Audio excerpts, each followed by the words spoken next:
Assalamualaikum warahmatullahi wabarakatuh, sahabat Akoy, apa kabar? Hari ini saya sedang memegang buku yang saya tulis berjudul Seven Warnings of Excellent Parenting. Sebenarnya buku ini sangat berbeda ya, karena buku ini saya tulis bersama seseorang yang sangat spesial, adalah istri saya. Maka kalau teman-teman baca nanti ada Nanang Qasim Yusuf, ada Dewi Umroni Yusuf. Dua nama yang berbeda tentu saja, dan ada covernya adalah saya, istri saya, dan 3 anak putri saya perempuan dan 1 anak laki-laki. Nah, ini kita mau ngomongin soal parenting ya. Parenting ini di halaman 228 ada satu tips, kan di buku ini disampaikan ada 7. Oke, kita ingin bacakan aja ya. Kita ingin bacakan apa yang di belakang ini ya. Seven Warnings of Excellent Parenting. Nakoy dan Dewi adalah pasangan suami istri yang dipertemukan di kampus UIN Sari Baidoutullah, Jakarta. Memiliki putri kembar identik bernama Zara dan Ziva. Keduanya lahir pada jam yang sama di hari Senin 7 Juli 2007 lalu. Ternyata walaupun anaknya kembar, sifat dan temperamennya bisa berbeda. Apalagi para pembaca buku yang memiliki anak berbeda tahun. Ya juga ya, jadi anak saya itu walaupun beda 2 menit, tetapi sifat, temperamen, watak berbeda. Ya, dan dalam hal nilai juga berbeda pasti ya. Nah, ada yang menarik di belakangnya. Dalam buku ini ditemukan 7 kesalahan yang sama namun diulang-ulang oleh orang tua. Nah, menarik ya, kira-kira 7 kesalahannya apa aja sih? 7 kesalahan yang sama yang diulang-ulang oleh orang tua. Coba mikir dulu ya, Pak ya. Oke, kalau masih belum ketemu, nanti langsung miliki buku ini aja. Nah, ternyata selain juga membahas kesalahan, di sini ada juga 7 langkah ajaib yang ketika dicoba akan menjadi transformasi bagi anak-anak Anda. Wah, ini buku bagus banget untuk ilmu parenting ya, ilmu tentang bagaimana cara mendidik anak-anak ajaib ya teman-teman Ingrid. Oke, di salah satu 7 langkah ada yang namanya The Art of Esoteric Success. Bagaimana menciptakan kerangka sukses anak-anak sejak dini. Bagaimana menciptakan kerangka sukses anak-anak sejak dini. Ya. Bagaimana caranya? Maka caranya adalah melalui yang namanya storytelling. Success storytelling. Ini sangat penting, teman-teman Ingrid, bahwa storytelling adalah kemampuan seorang ibu atau ayah yang akan memiliki banyak sekali pengaruh positif di dalam masa depan anak-anak. Kalau Anda sudah memiliki buku ini, coba buka halaman 228.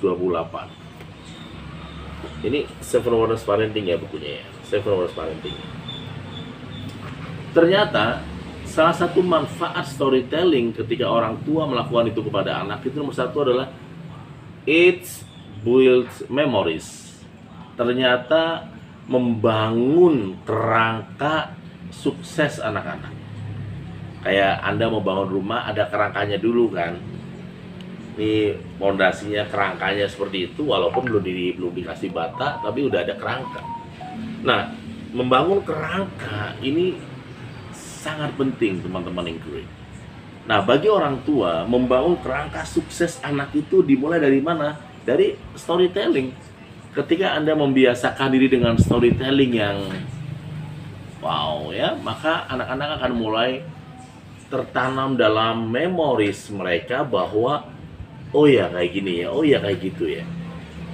Kita masih ingat ya, dulu di kampung-kampung banyak dongeng-dongeng, cerita-cerita, baik yang benar maupun yang sifatnya metafor. Tujuannya kan sebenarnya agar menanamkan dalam memori anak-anak tentang sebuah amalan-amalan kebaikan, agar anak itu follow kepada kebajikan itu, bukan kepada kesesatan ya teman-teman itu. Wah, ada banyak mitos-mitos yang dibangun orang tua untuk anak-anaknya. Tujuannya adalah agar anaknya menjadi anak yang ajaib kan. ya. Oke, ya. Yang pertama adalah tadi it's builds memories. Jadi membangun memori, ya. Ibaratnya kalau petani itu kayak Anda sedang nyebar benih deh. Nyebar benih lama-lama apa? Panen kan? Nah, kalau orang nggak pernah nyebar benih, nggak pernah merawat benih, tiba-tiba panen, ya sulit kan? Jadi storytelling yang Anda lakukan tiap hari, tiap malam kepada putri atau putra Anda, ini akan memberikan pengaruh yang sangat positif di waktu yang akan datang. Apakah mudah? Jawabannya no. Ya, saya sendiri kadang-kadang juga harus terus berlatih mempraktikkan storytelling anak-anak ya. Ya, saya alhamdulillah seringnya pada saat mereka ngumpul sholat maghrib atau sholat isya berjamaah, kemudian saya melakukan storytelling ke anak-anak saya. Oke, ya teman-teman, sementara bunda biasanya ke anak-anak pada saat masih Zara Zipo masih kecil dibacakan kisah-kisah Nabi, kisah-kisah sukses, dongeng dan sebagainya ya, tentang kebaikan-kebaikan yang kemudian ditanamkan. Jadi, nah bagaimana kemudian ketika nggak ada kerangkanya? Bayangkan kalau Anda membeli tanah dan nggak tahu harus dibangun gimana modelnya. Bayangkan nggak betapa bingungnya membangun rumah itu kalau nggak ada kerangkanya. Tapi ketika ada kerangkanya, maka ternyata semuanya begitu mudah, sahabat-sahabat. Itu adalah yang pertama ya. Yang kedua adalah it's natural motivator. Ini adalah sesi terbaik menggali potensi, talenta, kemampuan, kehebatan dari anak kita. Motivator itu kan menggali kemampuan yang terbaik dalam diri orang lain dan juga dalam dirinya sendiri kan. Maka storytelling sukses yang dilakukan oleh orang tua kepada anak ini akan membentuk natural motivator. Seorang motivator yang alami, yang dia terbangun oleh sebuah keadaan yang memang tidak nyaman ya teman-teman ini, tapi kemudian malah dia buktikan sahabat-sahabat ini. Teman-teman hebat ya.